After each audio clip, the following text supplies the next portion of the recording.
নমস্কার, দেখছেন talk to Bangla. আমি অভিষেক রয়েছে আপনাদের সাথে। এই মুহূর্তে যে খবর নিয়ে উপস্থিত হয়েছি, নীতিশ কুমার সাত সকালে চলে গেলেন দিল্লিতে গেলেন লল্লন সিং এর সঙ্গে, এবং লল্লন সিং কোথাও কি গিয়ে এই মুহূর্তে একটা মিডিয়েটরের কাজ করছে। এবং মিডিয়েটর কিসের জন্য? কারণ নীতিশ কুমার একটা ভুল কাজ করে ফেলেছেন, সেটা অস্বীকার করার কোনো জায়গা নেই। এক মহিলা চিকিৎসক তাকে অ্যাপয়েন্টমেন্ট লেটার দিতে গিয়ে হঠাৎ করে নীতিশ কুমার হিজাব ধরে তার টেনে ফেলেছেন, এবং সংখ্যালঘু মহিলার হিজাব ধরে টানার পর থেকে এই মুহূর্তে সারা দেশ কেন সারা পৃথিবীতে এই ঘটনাটা একদম তোলপাড় ফেলে দিয়েছে যে ভারতীয় জনতা পার্টি দ্বারা সমর্থিত সেখানকার মুখ্যমন্ত্রী, বিহারের মুখ্যমন্ত্রী, এবং বিহার খুব পরিচিত স্টেট, ভারতবর্ষের খুব পরিচিত স্টেট বিহার, সেই জায়গার মুখ্যমন্ত্রী যেখানে সবে নির্বাচিত হয়েছেন আবারও, সেইখানকার মুখ্যমন্ত্রী হঠাৎ করে এই ধরনের একটা আচরণ করেছেন, এবং একজন সংখ্যালঘু মহিলার হিজাব ধরে টানা, সেটা কোনোভাবেই কিন্তু ভারতবর্ষ ভালোভাবে নেয়নি। এবং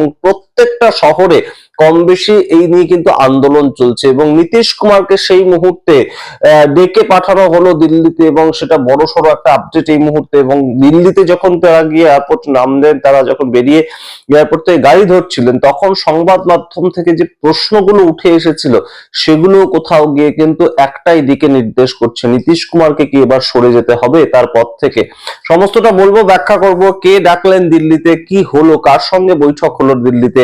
গতকাল রবিবার দিন গিয়েছিলেন নীতিশ কুমার দিল্লিতে, এবং সেই নিয়েই আজকের এই বিস্তারিত প্রতিবেদন প্রস্তুত করবো আপনাদের সামনে। তার আগে অবশ্যই টক টু বাংলা ইউটিউব চ্যানেলটিকে সাবস্ক্রাইব করুন, এই ভিডিও দেখুন শেষ অবধি স্কিপ না করে।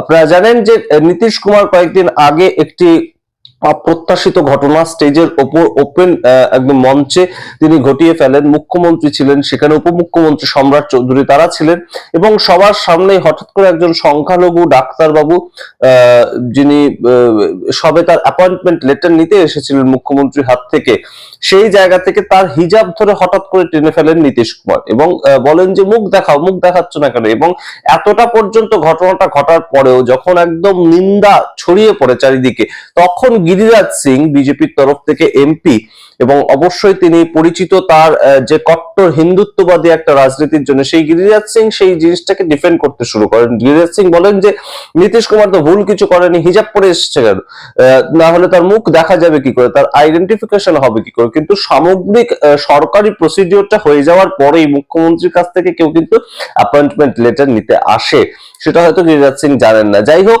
এতটা ঘটনা ঘটে যাওয়ার পরেও নীতিশ কুমার কোনোভাবেই ক্ষমা চাননি। এই সামগ্রিক ঘটনা যে তার দ্বারা ভুল হয়েছে সেরকম তিনি কিচ্ছু বলেননি, বরঞ্চ আমরা দেখতে পেয়েছি যে একদম সরাসরি জম্মু অ্যান্ড কাশ্মীরে প্রাক্তন যে মুখ্যমন্ত্রী তার মেয়ে, তিনি সরাসরি গিয়ে একটা এফআইআর রেজিস্টার করিয়েছেন নীতিশ কুমারের বিরুদ্ধে, এবং যেখানে সম্রাট চৌধুরী তার নামও রয়েছে। এবং উমর আব্দুল্লাহ জম্মু অ্যান্ড কাশ্মীরের সংখ্যালঘু, তিনি একজন নেতা এবং মুখ্যমন্ত্রীও বটে। তিনি বক্তব্য রেখেছেন এই প্রসঙ্গে যে আমি যদি এই কাজটা করতাম একজন সংখ্যালঘু যুবক হিসেবে, বা সংখ্যালঘু মানুষ হিসেবে, বা পুরুষ হিসাবে, একজন রাজস্থান বা হরিয়ানা বা গুজরাট সেরকম কোনো মহিলার আমি যদি আঁচল ধরে টানতাম, কিংবা তার যে ঘোমটা সেটা ধরে টানতাম, তাহলেও কি ভারতীয় জনতা পার্টি একই ধরনের কথা বলতো। এগুলো আপনাদেরকে জানিয়েছি আগে, কিন্তু যে গুরুত্বপূর্ণ এই মুহূর্তে আপডেটটা, সেটা হচ্ছে যে এই সামগ্রিক পরিস্থিতিতে নীতিশ কুমারকে নিয়ে কি করবে ভারতীয় জনতা পার্টি, সেইটা নিয়ে কিন্তু একটা বড় সড়ো চিন্তা তাদের মধ্যে রয়েছে। তার কারণটা কি? নরেন্দ্র মোদী এবং অমিত শাহ এই মুহূর্তে নীতিশ কুমারকে সরিয়ে দেওয়ার একটা মুডে যে রয়েছে প্রথম থেকেই, সেটা আমরা জানি।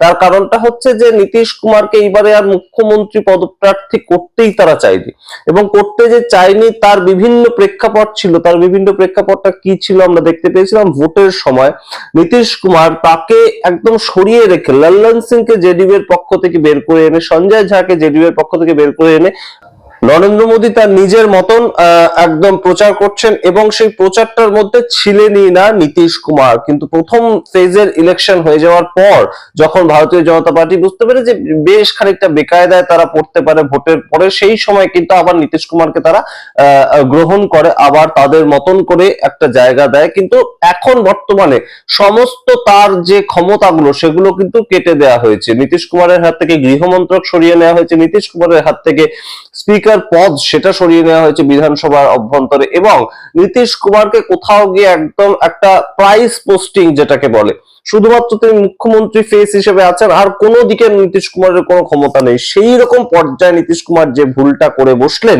সেই ভুলটা কি কোথাও গিয়ে এই মুহূর্তে একটা এক ঢিলে দুই পাখি মারার মতন প্রেক্ষাপট তৈরি করবে কেন্দ্রীয় বিজেপির তরফ থেকে? এই ধরনের একটা অবস্থান কিন্তু উঠে আসছে। তার কারণটা হচ্ছে যে এই মুহূর্তে অমিত শাহ এবং নরেন্দ্র মোদী তারা দুজনেই কিন্তু এই সম্বন্ধে ওয়াকিবহল যে নীতিশ কুমার যে কাজটা করেছে তাতে এনডিএ সরকারের সামগ্রিক ভূমিকা সেটা নিয়ে প্রশ্ন উঠছে, যে এনডিএ সরকার তাদের 12 জন এমপির সমর্থনের জন্য নীতিশ কুমার এত বড় একটা অন্যায় করার পরেও কোনো মতেই কোনো সিদ্ধান্ত নিচ্ছে না। এই প্রসঙ্গটা কিন্তু এই মুহূর্তে উঠে আসছে, এবং আপনারা দেখুন যে একজন মহিলা সাংবাদিক নীতিশ কুমার যখন বেরিয়ে চলে যাচ্ছে এয়ারপোর্ট থেকে গতকাল, তখনও পর্যন্ত তাকে প্রশ্ন করছে যে আপনি যে মহিলা একজন সংখ্যালঘু ডাক্তারবাবুর হিজাব ধরে টেনেছেন, আপনি কি ক্ষমা চাইবেন, আপনি কি ক্ষমা চাইবেন? এবং নীতিশ কুমার কোনো কথা না বলে চলে যাচ্ছেন। এবং লল্লন সিং এর সঙ্গে নীতিশ কুমারের এই যে হঠাৎ করে দিল্লিতে আসা, সেটাও কিন্তু কোথাও গিয়ে একটা প্রি প্ল্যান্ড ছিল, এবং এই প্রি প্ল্যান্ড মিটিংটা এই মুহূর্তে কে চেয়েছিলেন কিন্তু কোথাও অমিত শাহ। তার কারণ অমিত শাহ এই মুহূর্তে সম্পূর্ণ বিষয়টাকে কোথাও ধামাচাপা দিতে চাইছে। অমিত শাহ বিভিন্ন রকম প্ল্যান করছে, এমনই একটা খবর কিন্তু রয়েছে যে এই মুহূর্তে নিত্যানন্দ রায় কিংবা সরাসরি সম্রাট চৌধুরী তার হাতে তুলে দেওয়া যায় কিনা বিহারটা, সেটাকে নিয়ে কিন্তু তারা তাদের মতন ভাবনা চিন্তা, বহুদিন ধরে যেটা তাদের প্ল্যান ছিল সেটা এখন এক্সিকিউট করার মতন একটা প্রেক্ষাপট যেহেতু তৈরি হয়েছে, সেটা নিয়ে তারা ভাবনা চিন্তা করছে।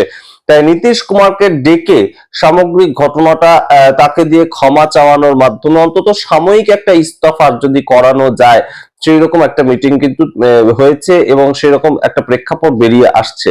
আমরা জানি না নীতিশ কুমার শেষ পর্যন্ত কি করবেন, নীতিশ কুমারকে ক্ষমা চাইতেই হবে এরকম একটা দাবি বারংবার সারা দেশ থেকে উঠছে, কিন্তু এই মুহূর্তে সবচেয়ে গুরুত্বপূর্ণ প্রেক্ষাপট যেটা, যে নীতিশ কুমার তাকে যদি হঠাৎ করে সরিয়ে দেওয়া হয় মুখ্যমন্ত্রী পদ থেকে, তাহলে তাকে একটা বড় পোস্ট কিন্তু এনডিএ তে দিতে হবে।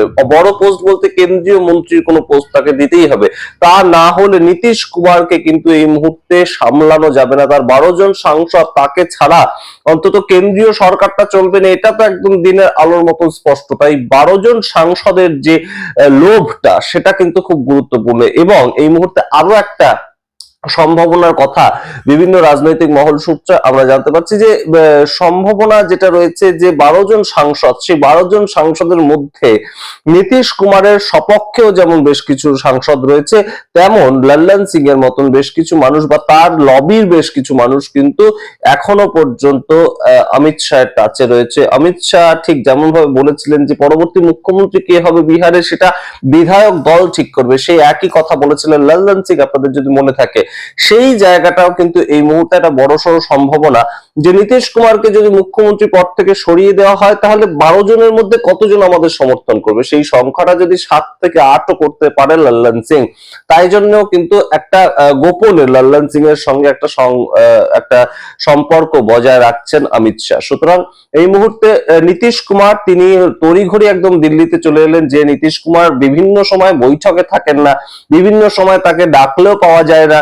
অন্যান্য সমস্ত রাজ্যের মন্ত্রীরা, মুখ্যমন্ত্রীরা থাকেন। নীতি আয়োগের বৈঠকে আমরা দেখতে পেয়েছি বিরোধীদের তরফ থেকে ডিএমকে দলের নেতা এমকে স্ট্যালিন থাকেন, পশ্চিমবঙ্গের তরফ থেকে তৃণমূল কংগ্রেসের তরফ থেকে মুখ্যমন্ত্রী মমতা বন্দ্যোপাধ্যায় থাকে। সেই সমস্ত বৈঠকে পর্যন্ত নীতিশ কুমার থাকেন না, কিন্তু সেই নীতিশ কুমার হঠাৎ দিল্লিতে চলে গেলেন, এবং দিল্লিতে গিয়ে এই মুহূর্তে তিনি শেষ পর্যন্ত দেশের প্রধানমন্ত্রী নরেন্দ্র মোদী এবং স্বরাষ্ট্রমন্ত্রী অমিত শাহের সঙ্গে কথা বলবেন কিনা, বা কথা বলার একদম মুখোমুখি কথা বলার যে প্রেক্ষাপটটা সেটা তৈরি হবে কিনা আমরা জানি না, এখনো পর্যন্ত সেরকম কোনো খবর নেই। তবে অবশ্যই অমিত শাহের সঙ্গে একটা যোগাযোগ যে করতেই এসেছেন নীতিশ কুমার দিল্লিতে, কিংবা তাকে ডেকে পাঠানো হয়েছে, এই মুহূর্তে সামগ্রিক ঘটনাটাকে কন্ট্রোল করার জন্য তাকে যে ডেকে পাঠিয়েছেন অমিত শাহ, এবং সেটা নীতিশ কুমার পালন করতে চলে এসেছেন, নীতিশ কুমার মাথা নিচু করে সেই বিষয়টাকে কন্ট্রোল করার চেষ্টা করছেন, সেটা কিন্তু দিনের আলোর মতন স্পষ্ট। এবং অবশ্যই একটা সম্ভাবনা থাকছে, এইরকম একটা পরিস্থিতি তৈরি হওয়ার সম্ভাবনা থাকছে যে নীতিশ কুমার তো মুখ্যমন্ত্রী হলেন,